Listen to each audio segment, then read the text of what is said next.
Hello everyone, welcome to this channel. आज हम लोग पढ़ने वाले हैं first chapter that is some basic concept of chemistry. ठीक है, तो बेसिकली इस चैप्टर में हम ये चैप्टर क्यों पढ़ते हैं और ये क्या काम आएगा हमारे। तो बेसिकली इस चैप्टर में हम कुछ इंपॉर्टेंस पढ़ेंगे कि केमिस्ट्री हमारी एवरीडे लाइफ में कैसे काम आती है। दूसरी चीज, आज के लेक्चर में हम कुछ इंपॉर्टेंट पढ़ने वाले हैं जो आपकी थ्रू आउट केमिस्ट्री काम आने वाली है। आपको रियलाइज होगा कि जो आपने इस फर्स्ट चैप्टर में पढ़ा है वो आगे जाके कुछ न्यूमेरिकल्स में काम आएगा, कुछ आपकी मेजरमेंट्स में काम आएगा, कभी ना कभी आपका जरूर ये काम आएगा। ठीक है, तो इस चैप्टर को बेसिकली बेसिक कंसेप्ट के बेसिस पे ही माना जाता है कि ये आपके बेसिक कंसेप्ट्स हैं। हम लोग हमेशा बेसिक से एडवांस लेवल जाते हैं, राइट। तो अगर आपका बेसिक क्लियर होगा, यानी ये फर्स्ट चैप्टर क्लियर होगा, तो आगे फर्दर परेशानी नहीं होगी किसी न्यूमेरिकल को करने में, किसी यूनिट को कन्वर्ट करने में, या कैसे भी अगर आपसे जनरली किसी ने कुछ पूछ लिया तो वो भी आप यहाँ से बता सकते हो। तो ये one of the most important chapter है। ठीक है, तो यहाँ पे आज हम सबसे पहले इसका इंट्रोडक्शन मैं आपको देना चाहूंगी। केमिस्ट्री, आप लोग सोचते होंगे कहाँ कहाँ काम आती है केमिस्ट्री। बेसिकली एवरी प्लेस मतलब यानी जहां आप देखोगे वहां कहीं ना कहीं केमिस्ट्री इन्वॉल्व होती है। ठीक है, अब अगर आप केमिस्ट की नजर से देखो तो शायद आपको समझ आ जाए कि आपका हर जगह केमिस्ट्री इन्वॉल्वमेंट दिखता है, चाहे खाने पकाने से लेकर आपका पढ़ाई हो या आपका इंडस्ट्रीज हो, वहां तक आपका केमिस्ट्री इन्वॉल्वमेंट है। ठीक है, इनफैक्ट आपकी जो पृथ्वी है वो भी कहीं ना कहीं केमिस्ट्री का ही झोल है। ठीक है, कुछ ना कुछ केमिकल रिएक्शन होके ही पृथ्वी बनी है।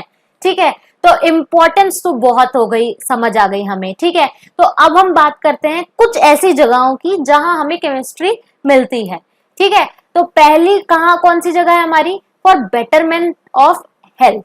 फॉर बेटरमेंट ऑफ हेल्थ मतलब यानी जो हम लोग मेडिसिन यूज करते हैं, सर दर्द की दवाई या पेट दर्द की दवाई या आंख की दवाई या कान की दवाई, मेडिसिन यानी ड्रग्स, सब कुछ केमिस्ट्री से ही रिलेटेड है। मैं मानती हूँ ये फार्मा केमिस्ट्री है।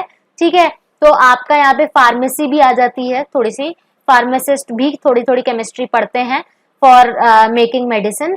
ठीक है, तो आपका केमिस्ट्री कहाँ काम आती है? आपको मेडिसिन में काम आती है, सबसे ज्यादा ड्रग्स में। जितना भी ऑल ओवर कंजम्पशन है पूरे वर्ल्ड में, किसी ना किसी बीमारी को, किसी ना किसी वैक्सीन को, किसी ना किसी बेसिकली आपकी कोई ऐसी बीमारी है जो ठीक होने वाली नहीं है, क्योर होने वाली नहीं है, इन हॉस्पिटल्स और सम कहीं ना कहीं आपका हेल्थ के सेक्टर में केमिस्ट्री का इन्वॉल्वमेंट है ही। ठीक है, तो ये तो आपका समझ आ गया कि यानी हेल्थ से रिलेटेड केमिस्ट्री तो है। ठीक है, अब आते हैं एग्रीकल्चर पे। एग्रीकल्चर में भी काम आती है। एग्रीकल्चर में कहा, जो हम खाना खा रहे हैं वो कहाँ से आता है? आपका वो आपका खेतों से आता है। ठीक है, और खेतों में आपका खाना जो आपका फूड है वो प्रोटेक्टेड रहे, किससे? कीड़े मकोड़ों से। ठीक है, आपके जो बेसिकली उस सॉइल में प्रेजेंट आपके बैक्टीरिया और अलग अलग तरीके के फंगाई, बैक्टीरिया और आपके अर्थवॉर्म्स तो खैर अच्छा होता है आपके फार्मर के लिए और आपकी क्रॉप के लिए। बट अगर मैं आपके पेस्टिसाइड्स की बात करूं या आपके कीड़े मकोड़ों की बात करूं, ठीक है, तो वो एग्रीकल्चर को क्या करते हैं? खराब करते हैं। तो उनको ठीक करने के लिए हम क्या यूज करते हैं? पेस्टिसाइड्स का यूज करते हैं। पेस्टिसाइड्स का यूज करते हैं। दूसरा यूज आपका होता है फर्टिलाइजर्स का। फर्टिलाइजर्स आपकी जो वो बेसिकली प्लांट की ग्रोथ है ना, उसमें हेल्प करता है। ठीक है, फर्टिलाइजर्स आपकी प्लांट की ग्रोथ में हेल्प करते हैं और पेस्टिसाइड्स कीड़े मकोड़ों से बचाते हैं। ठीक है, तो एग्जाम्पल हम लोग इन दोनों के ले लेते हैं। डीडीटी हो गया, ठीक है, बीएचसी हो गया। तो ये सारे आपके एग्रीकल्चर फील्ड में काम आते हैं और इनमें केमिस्ट्री का इन्वॉल्वमेंट है। अगर आप इसका गूगल करोगे ना स्ट्रक्चर, या आप मेरे से कमेंट सेक्शन में पूछ लेना, मैं आपके लिए ये वीडियो भी बना दूंगी कि ये स्ट्रक्चर कैसे बनते हैं। बट आज के लिए हमारे लिए इतना ही काफी है, लेकिन अगर आप डिटेल नॉलेज में जाना चाहो तो आप पूछ सकते हो। ठीक है, अब आते हैं इन इंडस्ट्रीज में। हर एक इंडस्ट्री, ठीक है, चाहे कॉस्मेटिक इंडस्ट्रीज ले लो, आप कॉस्मेटिक इंडस्ट्रीज ले लो, टेक्सटाइल ले लो, टेक्सटाइल यानी कपड़े, चाहे आप ग्लास की इंडस्ट्री ले लो, ये सारी इंडस्ट्रीज केमिकल से ही आपकी चीजें बनाती है। कॉस्मेटिक आधे से ज्यादा केमिकल चीजों से बनता है, ठीक है, कहीं ना कहीं केमिकल्स की इन्वॉल्वमेंट होती है। इसका मतलब ये नहीं है कि केमिकल्स हार्मफुल होते हैं, ऐसे केमिकल्स भी होते हैं जो अच्छे होते हैं, आपकी बॉडी के लिए, आपके फेस के लिए अच्छे होते हैं, लेकिन कुछ केमिकल्स हार्मफुल होते हैं जो अक्सर लोग डाल दिया करते हैं, तो वो तो अलग बात है, वो अलग क्राइटेरिया है। दूसरा है टेक्सटाइल। टेक्सटाइल यानी कपड़े बनाने की इंडस्ट्री, डाइज वगैरह, आपकी जो डाई बनती है ना, आप देखते होगे सड़क के किनारे लोग बैठे रहते हैं, वो ना डाई करते हैं क्लॉथ्स को। अगर आप किसी का दुपट्टा आपकी मम्मी का कलर कराने जाओगे तो डाई, तो वो डाई जो है वो कहीं ना कहीं केमिस्ट्री से रिलेटेड है, ठीक है, और होता तो उसमें पेट्रोल का यूज है, और पेट्रोल भी आपका केमिस्ट्री से रिलेटेड है। तो यानी टेक्सटाइल इंडस्ट्री में भी केमिस्ट्री का बहुत बड़ा रोल है, ठीक है। तीसरा है ग्लास इंडस्ट्रीज। ग्लास इंडस्ट्रीज में आपका बेसिकली जो ग्लास शीशा बनता है वो भी केमिस्ट्री से रिलेटेड है, वो भी केमिकल से रिलेटेड है, ठीक है। तो तीन तो हमने ऐसी मेन मेन जगह पढ़ ली जहां हमारा केमिस्ट्री हमें फाइंड होती है, ठीक है। Last but not the least, warfare. आपका वर्ल्ड वॉर 2 ले लो, वर्ल्ड वॉर 1 ले लो, वर्ल्ड वॉर जो भी है, ठीक है, 3 तो नहीं है, लेकिन हाँ वर्ल्ड वॉर 1 एंड 2 भगवान करे ना हो, ठीक है। तो आपका जो वॉरफेयर है, जहां बॉम्ब्स की प्रोडक्शन होती है, वहां केमिस्ट्री का लेना देना है। और ये बॉम्ब्स के बारे में हम जनरली कि ये रिएक्शंस कैसे होते हैं न्यूक्लियर केमिस्ट्री में पढ़ते हैं। किस में पढ़ते हैं? न्यूक्लियर केमिस्ट्री में पढ़ते हैं। तो ये था आपका बेसिक कि हमारी केमिस्ट्री हमें कहाँ कहाँ मिल जाती है। अब आगे चलते हैं कि केमिस्ट्री में आगे हमें क्या क्या पढ़ने की चीजें आएंगी। केमिस्ट्री की बेसिकली आप केमिस्ट्री हम क्यों पढ़ रहे हैं? हम किसी की कंपोजिशन, आपका मैटर, हमने पढ़ा है मैटर, ठीक है। तो मैटर क्या होता है बच्चों?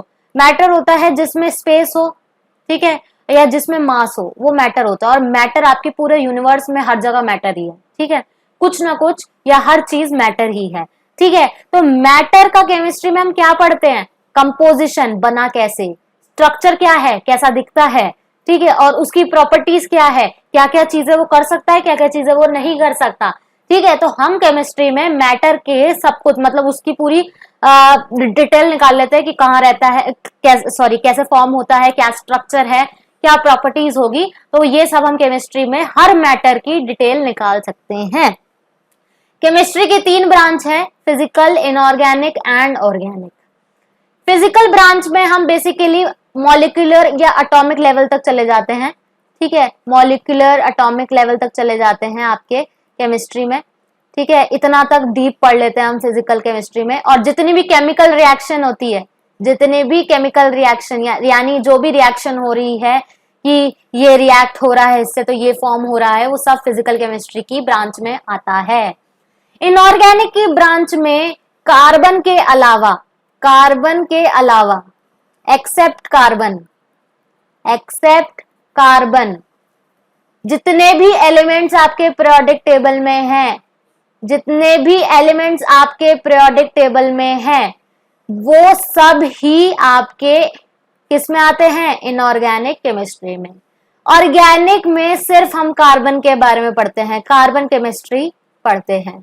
इनऑर्गेनिक में क्या पढ़ते हैं हम पढ़ते हैं इनऑर्गेनिक में आपकी कार्बन के अलावा जितने एलिमेंट पीरियोडिक टेबल में है, sodium, potassium, zinc etcetera etcetera, जितने भी एलिमेंट्स हैं उन सब के बारे में इनऑर्गेनिक में पढ़ते हैं।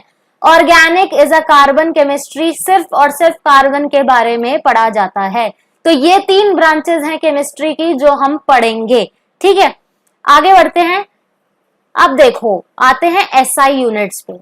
मैं मानती हूं आप लोगों ने फिजिक्स में भी एसआई यूनिट्स पढ़ा होगा कि ये कैसे होता है, क्योंकि जनरली क्या होता है कि जब हम स्टार्टिंग में साइंस पढ़ने लगते हैं तो आपका फिजिक्स और केमिस्ट्री में जो बेसिक पार्ट आता है वो ऑलमोस्ट डिफरेंट आता है, और जहां कुछ चेंजेस होते हैं, क्योंकि हम फिजिक्स में नजरिया अलग रखते हैं, केमिस्ट्री में नजरिया अलग रखते हैं, ठीक है। काफी चीजें सेम भी होती हैं, काफी चीजें अलग भी होती हैं, ठीक है। तो उसका ध्यान रखते हुए आगे चलना। एसआई यूनिट की मतलब जरूरत क्या थी बेसिकली? तो एसआई यूनिट में बेसिकली था क्या अब आपकी ना, जब पुराने जमाने में लोगों को मेजरमेंट करनी पड़ती थी कि क्या ये 1 मीटर है, क्या ये 1 फुट है, तो लोग ना 1 फुट चलने के लिए ना तो अपना फुट मेजर करते थे। तो अब किसी का फुट छोटा, किसी का फुट बड़ा, तो क्या एक्यूरेसी आ पाएगी? नहीं आ पाएगी। ठीक है, कि एग्जैक्ट मेजरमेंट हमें पता नहीं चल पाएगी कि एग्जैक्टली उसकी मेजरमेंट क्या है। ठीक है, 1 फुट से, एक हाथ से ऐसे मेजर करते थे। ठीक है, हाथ से मेजर करना, पैर के फुट से मेजर करना, तो ये चीजें फेल थी। ठीक है, बेसिकली नहीं हो सकता था, एक्यूरेसी नहीं आती थी कि हाँ ये इतना ही होगा, कोई इंसान नहीं कह सकता था, क्योंकि सबका अपना हाथ का क्राइटेरिया, फुट का क्राइटेरिया बड़ा छोटा होता रहता है। ठीक है, तो वो डिपेंड करता है। तो अब आया एसआई यूनिट्स यानी मेट्रिक सिस्टम। सबसे पहले आया मेट्रिक सिस्टम, और ये मेट्रिक सिस्टम डिस्टेब्लिश करने वाला कौन था? French academy of science. French academy of science ने 1791 में मेट्रिक सिस्टम निकाला था। ठीक है, मेट्रिक सिस्टम में उन्होंने कुछ बातें बताई थी, जैसे आपका यहाँ पे चेंजेस हैं। ठीक है, तो ये चीजें करवाई थी कि 1 किलोमीटर में इतना मीटर होता है, 1 सेंटीमीटर में इतना मीटर होता है। तो मेट्रिक सिस्टम में यही चीज हुई थी। इंडिया ने अडॉप्ट कब किया था इसको? 1957 में। इंडिया ने अडॉप्ट किया था मेट्रिक सिस्टम को 1957, यानी फ्रेंच एकेडमी ऑफ साइंस ने इसे बहुत पहले अडॉप्ट कर लिया था, इंडिया ने इसे बहुत बाद में अडॉप्ट किया है। फिर आपकी मेट्रिक सिस्टम से शांति नहीं मिली किसी को, क्योंकि वो भी थोड़ा सा मेजरमेंट में कुछ आपकी प्रॉब्लम्स आ रही थी। तो आपका आया 1960 में क्या? इंटरनेशनल सिस्टम ऑफ यूनिट्स, यानी एसआई यूनिट्स। सुनते होगे एसआई यूनिट्स। ठीक है, तो एसआई यूनिट्स जो मैं आपको यहाँ लिखवाने वाली हूँ, कुछ ऐसी यूनिट्स होती है जिसकी डायरेक्ट आपको पता होता है कि लेंथ की मीटर होगी, मास की एम होगी। ठीक है, तो ये हमें पता होता है, लेकिन आगे अभी मैं फॉर्मूलाज क्रिएट करके आपकी एसआई यूनिट निकालूंगी, तो वैसे आपको निकालनी आ सकती है। ठीक है, तो अभी तो पहले हम बेसिक पता करते हैं कि जो एग्जैक्ट हमें पता होती है कि लेंथ की इतनी ही होगी। ठीक है, तो लेंथ की आपकी जो एसआई यूनिट होती है वो आप बेसिकली मास में कंसिडर करते हो, और आप इसका सिंबल एम लिख सकते हो। ठीक है, sorry metre, I am so sorry, ये आपका लेंथ जो होगा वो मीटर में कंसिडर करोगे। ठीक है, और जिसका जो आपका सिंबल है वो एम है। मास को आप किलोग्राम में, किलोग्राम यानी केजी। टाइम को आप सेकेंड्स यानी एसईसी या एस भी आप लिख सकते हो। ठीक है, इलेक्ट्रिक करंट एम्पियर, आप इसकी जो सिंबल होगा वो ए होगा। तो आप ऊपर लिख लेना कि आपका ये है, आपका एसआई यूनिट क्या है, और एसआई यूनिट का इसमें आप सिंबल क्या लगाओगे। ठीक है, अब आता है टेम्परेचर पे। टेम्परेचर हम कैलकुलेट करते हैं केल्विन में, के से डोनेट करते हैं। Amount of substance, amount of substance आता है आपका मोल में। ठीक है, मोल को एन से रिप्रेजेंट करते हैं। ल्यूमिनस इंटेंसिटी को रिप्रेजेंट करते हैं कैंडेला से, यानी सीडी से। ठीक है, तो ये तो डायरेक्ट एसआई यूनिट्स हो गई, और यही आपके फॉर्मूला क्रिएट करने में काम आ जाएंगी। इतनी काफी है, इतनी लर्न हो गई, तो आगे आप अपने आप क्रिएट कर सकते हो एसआई यूनिट। मैं क्या बोल रही हूँ, ये क्रिएट कर सकते हो एसआई यूनिट, मतलब क्या है तो देखते हैं, चलो आगे। ठीक है, अब देखो यहाँ पे एसआई यूनिट ऑफ प्रेशर की बात करते हैं। तो प्रेशर का फॉर्मूला क्या होता है? Pressure is equal to force upon area, force upon area. ठीक है, तो मैं साइड में लिख देती हूँ। फोर्स का फॉर्मूला होता है मास इनटू एक्सेलरेशन, एरिया का फॉर्मूला होता है लेंथ इनटू ब्रेड्थ। ठीक है, और एक्सेलरेशन का भी काम आएगा, तो एक्सेलरेशन का फॉर्मूला होता है change in velocity upon time. ठीक है, तो अब आप देखो यहाँ पे फोर्स अपॉन एरिया, तो मास इनटू एक्सेलरेशन लिख सकती हूँ मैं। ठीक है, और आपका एरिया का फॉर्मूला है लेंथ इनटू ब्रेड्थ। ठीक है, तो देखो एक्सेलरेशन में आपका जो एसआई यूनिट होता है वो याद भी कर सकते हो आप, मीटर पर सेकंड का पर सेकंड स्क्वायर होता है, और वेलोसिटी का फॉर्मूला होता है मीटर पर सेकंड। ठीक है, तो आप चाहो तो ऐसे डायरेक्टली कर सकते हो, ये वैल्यू ना रखो। आप चाहो तो वेलोसिटी अपॉन टाइम लिख के वेलोसिटी की वैल्यू लगा दो। ठीक है, तो मैं आपको पहले वेलोसिटी की वैल्यू निकाल के ऐसे दिखाती हूँ। ठीक है, तो आपका जो एक्सेलरेशन है वो change in velocity upon time है, तो मास इनटू एक्सेलरेशन, ठीक है, सॉरी एक्सेलरेशन तो मेरे को हटाना है, एक्सेलरेशन हटा के मैं इसकी जगह क्या पुट कर दूंगी, velocity upon time, change in velocity upon time, ठीक है। लेंथ इनटू ब्रेड्थ आपका क्या है, अभी लेंथ इनटू ब्रेड्थ ही लिख लो आप, ठीक है, इनटू आपका यहाँ का वेलोसिटी अपॉन टाइम जो था, अपॉन टाइम था, तो मैं इसको नीचे लिख रही हूँ टाइम, ठीक है, उस टाइम पहले नहीं लिखा जिससे आपको समझ आ जाए, ठीक। अब आते हैं हम थोड़ा एसआई यूनिट की तरफ को। मास की एसआई यूनिट किलोग्राम, वेलोसिटी की एसआई यूनिट मैंने आपको बता दी मीटर पर सेकेंड, मीटर पर सेकेंड, ठीक है। तो मैं इसको पसंद करूंगी मीटर पर सेकेंड, सेकेंड में नीचे लिख दूं, ठीक है। अब आपका जो यहाँ पे बेसिकली टाइम है वो भी सेकंड में आता है, ट्रू। अगर मैं ब्रेड्थ की बात करूं तो वो आता है मीटर में, लेंथ की बात करूं तो वो भी आता है मीटर में, ठीक है। वेलोसिटी भी मीटर पर सेकंड में आती है, तो मीटर से मीटर कट गया, तो आपका आंसर यहाँ पे आ जाएगा kilogram metre inverse second inverse, ठीक है। तो आप चाहो तो इसे ये भी लिख सकते हो कि ये पास्कल है, ये पास्कल है, ठीक है। अच्छा यहाँ पे सेकेंड इनवर्स 2, ठीक है, 2 है ना, ऊपर जाके -2 हो जाएगा, तो आप इसको पास्कल भी लिख सकते हो। आपकी एसआई यूनिट आ चुकी है, प्रेशर की फॉर्मूला लगाया, सारी चीजें ए स्प्रेड की, फिर जो डायरेक्ट आपकी एसआई यूनिट निकाल सकते हैं उनसे निकाल ली। मैंने कुछ की आपको बता दी है, हम 10th क्लास में भी पढ़ लेते हैं, फॉर्मूलेस पढ़ते हैं तो साथ साथ एसआई यूनिट भी पढ़ लेते हैं, तो ये लर्न होनी चाहिए, बेसिक है, ठीक। आगे बढ़ते हैं हम लोग एसआई यूनिट ऑफ वॉल्यूम पर। एसआई यूनिट ऑफ वॉल्यूम कैसे निकालते हैं बच्चों, एसआई यूनिट वॉल्यूम निकालने, एसआई यूनिट ऑफ वॉल्यूम निकालने में V is equal to length into breadth into height. आपका वॉल्यूम का फॉर्मूला क्या होता है, length into breadth into height. Length की जो एसआई यूनिट मीटर, ब्रेड्थ की मीटर, हाइट की मीटर, तो आपकी जो वॉल्यूम की एसआई यूनिट आ जाएगी वो आ जाएगी मीटर क्यूब। तो metre cube is the SI unit of volume, ठीक है। तो आई होप ये तो बहुत इजी था, डायरेक्ट लगाना था, ठीक है। आगे बढ़ते हैं एसआई यूनिट ऑफ डेंसिटी पर, ठीक है। तो डेंसिटी को हम रो से रिप्रेजेंट करते हैं, रो, ठीक है, और इसका फॉर्मूला होता है मास अपॉन वॉल्यूम, ठीक है। अब मास को हम किलोग्राम में रिप्रेजेंट करते हैं, वॉल्यूम को आपको length into breadth into height में, लेकिन मैंने वॉल्यूम के ऊपर एसआई यूनिट निकाल ही ली है मीटर क्यूब, तो मेरा आंसर मैं डायरेक्टली निकाल सकती हूँ किलोग्राम मीटर क्यूब इनवर्स, ठीक है। तो ये आपका क्या हो जाएगा, SI unit of density, SI unit of density. I hope आपको समझ आया होगा कि कैसे किया। नेक्स्ट बढ़ते हैं हम स्पेसिफिक ग्रेविटी की तरफ, ठीक है। तो स्पेसिफिक ग्रेविटी का जनरली आपका यूनिट आता है, कोई यूनिट नहीं होता स्पेसिफिक ग्रेविटी का, क्यों नहीं होता वो देख लेते हैं। स्पेसिफिक ग्रेविटी को मैं एसजी से रिप्रेजेंट कर रही हूँ, इसका जो फॉर्मूला होता है वो होता है density of material upon density of water at 4 degree Celsius, 4 degree Celsius, ठीक है।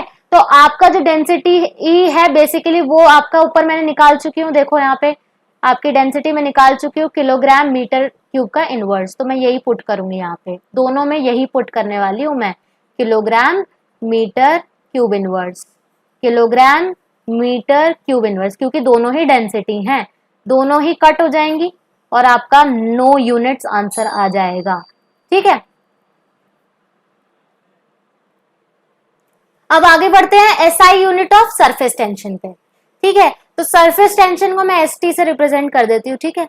अब आपका सरफेस टेंशन की जो वैल्यू होती है वो सॉरी फॉर्मूला होता है वो होता है फोर्स अपॉन लेंथ, ठीक है। तो कंफ्यूज मत होना, प्रेशर का होता है फोर्स अपॉन एरिया और सरफेस टेंशन का होता है फोर्स अपॉन लेंथ। तो फोर्स को ना मैं डायरेक्टली न्यूटन से रिप्रेजेंट कर रही हूँ, क्योंकि मास इनटू एक्सेलरेशन से जो भी आपकी वैल्यू आती है वो न्यूटन में ही होती है कन्वर्ट, तो ये न्यूटन आपका एसआई यूनिट, फोर्स का ऑफिशियली न्यूटन ही है एसआई यूनिट, तो आप न्यूटन से भी रिप्रेजेंट कर सकते हो, और चाहो तो मास इनटू एक्सेलरेशन फॉर्मूला लगाओ और काम कर सकते हो।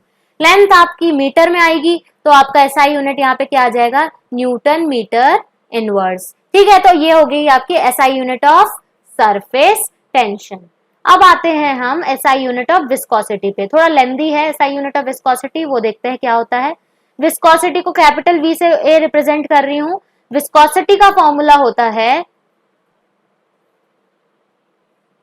Sorry, force upon area,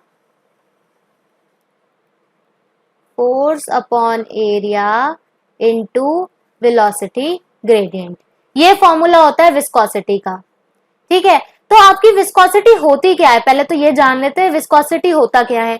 viscosity होता है resistance to the flow of liquid. Again I am repeating, resistance to the flow of liquid, मतलब ये कि किसी फ्लूइड के चलने में रुकाव।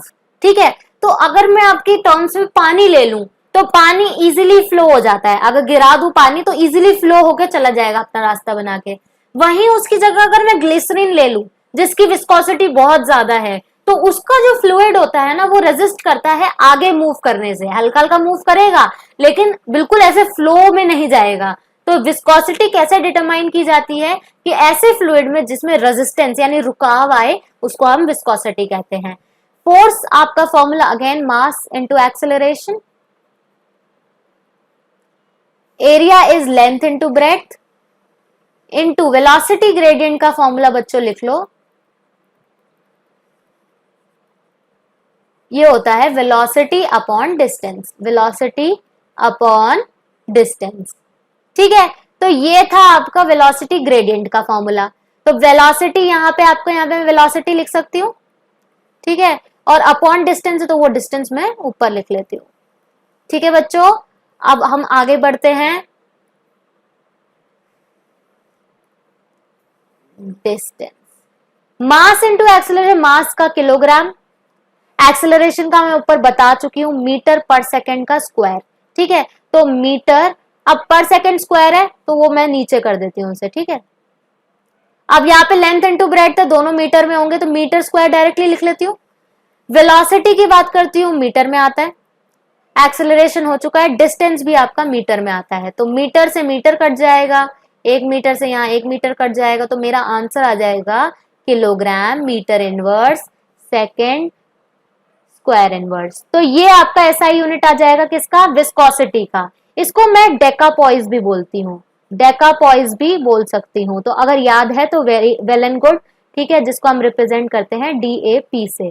ठीक है, तो डेकापॉइस भी हम विस्कोसिटी में यूज करते हैं एसआई यूनिट की तरह। ये भी आपकी एसआई यूनिट है, ये भी एसआई यूनिट है, दोनों सही है, कोई गलत नहीं है। तो आई होप आपको एसआई यूनिट सारी समझ आ गई होंगी कि मैंने किस तरह से निकाली। बस आपको बेसिक वाली एसआई यूनिट्स लर्न होनी चाहिए और फिर आप एडवांस वाली एसआई यूनिट्स फॉर्मूले के बेस पे आराम से निकाल सकते हो। तो चलो आगे बढ़ते हैं अब लेक्चर में।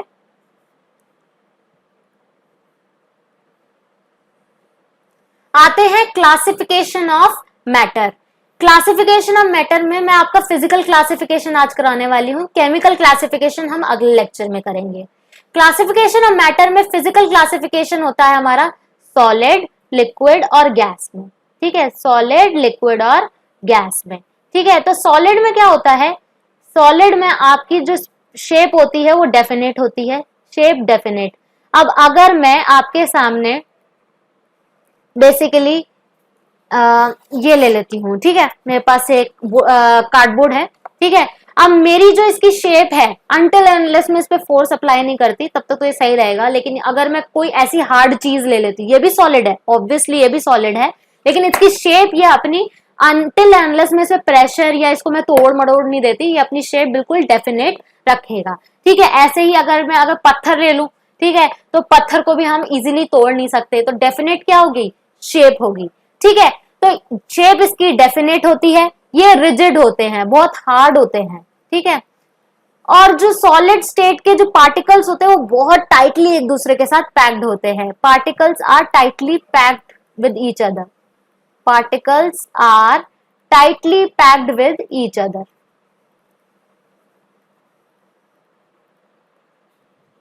विद ईच अदर, ठीक है, तो इतने अच्छे खासे इंटरेक्शन में पार्टिकल होते हैं इसलिए वो टूट नहीं पाते। ठीक है, सॉरी मैंने स्पेलिंग गलत लिख दी। तो ये आपका बेसिकली सॉलिड की कुछ प्रॉपर्टीज हैं जो हम बचपन से पढ़ते आ रहे हैं। एग्जाम्पल है यहाँ पे इसके, वुड, स्टोन, ठीक है, कोई भी ले लो। आते हैं हम लिक्विड पे। ठीक है, लिक्विड में आपकी क्या होती है, शेप तो शेप इनडेफिनेट होती है, इनडेफिनेट शेप, इनडेफिनेट शेप होती है, मतलब डेफिनेट नहीं होती है, ठीक है, लेकिन वॉल्यूम डेफिनेट होती है। अभी समझाती हूं इसका मतलब, ये क्या है इसका मतलब, ठीक है। और फ्लूइड तो ये होता ही है, ठीक है। पार्टिकल्स जो होते हैं वो अच्छे खासे इंटरेक्शन में होते हैं, particles are less interacted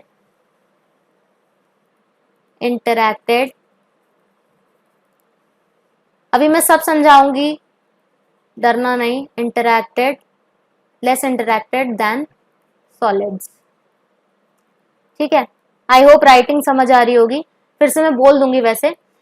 indefinite shape का मतलब यानी मैं एक कंटेनर में, ये जो आपका कंटेनर है, मैंने इस कंटेनर में आपका मिल्क ले लिया है, ठीक है, मिल्क इज अ लिक्विड। अब मैं इस कंटेनर में ट्रांसफर कर रही हूं उसे।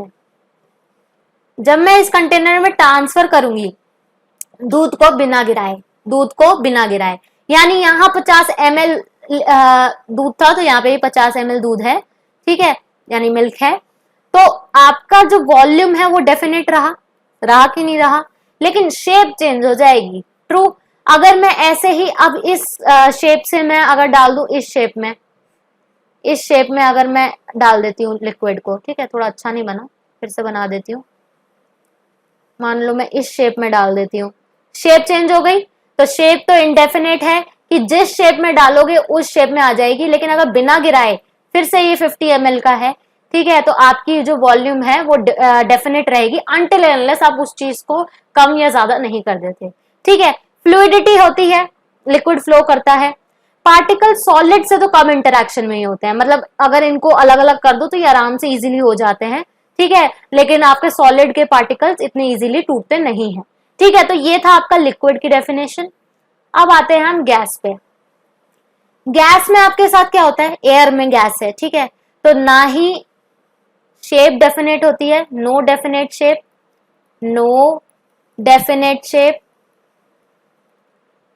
शेप चेंज होती रहेगी जिस कंटेनर में आप जैसी हवा ले लो, ठीक है। नो डेफिनेट वॉल्यूम, क्या आपको पता चलता है एक रूम में कितनी एयर है, बाहर कितनी एयर है, या उस कंटेनर में कितनी एयर होगी, नहीं पता चलता। तो ना ही यहाँ पे वॉल्यूम डेफिनेट है, ना ही यहाँ पे शेप डेफिनेट है गैस के केसेस में। अच्छा, मैं लिक्विड के केस में आपको एग्जांपल लिखवाना शायद भूल गई हूँ, ठीक है, तो यहाँ पे एग्जाम्पल तो आप लोग भी लिख सकते हो इस चीज का। एग्जाम्पल आर मिल्क, वाटर, कुछ भी ले लो, ठीक है, लिक्विड चीज। अब आते हैं हम लोग यहाँ गैस पे मैं क्या समझा रही थी, no definite shape, no definite volume, ना ही डेफिनेट शेप है, मैं इसको किसी और कंटेनर में डालूंगी चेंज हो जाएगी शेप, ठीक है, आराम से हो जाएगी शेप चेंज। लेकिन आपको क्या पता यहाँ एयर कितनी है, यहाँ कितनी एयर है, नहीं पता लग सकता, ठीक है। अब इसमें आधी भरी थी या पूरी भरी थी, नहीं पता लग सकता, तो इसलिए वॉल्यूम भी डेफिनेट नहीं है। पार्टिकल्स आर रैंडमली मूविंग, आराम से मूव कर रहे होते, कोई इंटरेक्शन नहीं होती पार्टिकल्स में, ठीक है, तो अपने आप इधर से उधर दौड़ रहे होते हैं कंटेनर के अंदर, ठीक है। तो हमारे रूम में भी बहुत सारे पार्टिकल्स होंगे गैस के, ठीक है, तो वो इधर से उधर दौड़ते ही हैं, वो इंटरेक्शन में नहीं आते।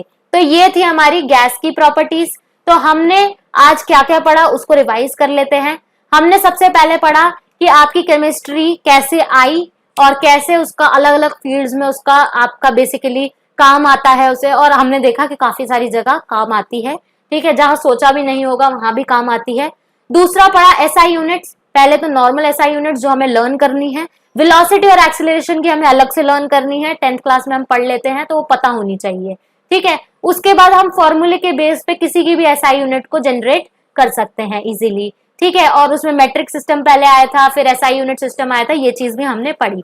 फिर आज हमने पढ़ा है फिजिकल क्लासिफिकेशन, जिसमें हमने सॉलिड, लिक्विड और गैस में बातें की कि क्या क्या होता है, ये बेसिक सी बातें थी। अगले लेक्चर में हम लोग केमिकल क्लासिफिकेशन के बारे में बात करेंगे, और केमिकल क्लासिफिकेशन में हम एटम्स क्या होते हैं, मॉलिक्यूल्स क्या होते हैं, कंपाउंड क्या होते हैं, ये सब चीजें के बारे में पढ़ेंगे, ठीक है। तो आई होप आपको आज का लेक्चर पसंद आया होगा। प्लीज लाइक शेयर सब्सक्राइब जरूर करें, ठीक है, और थैंक यू सो मच।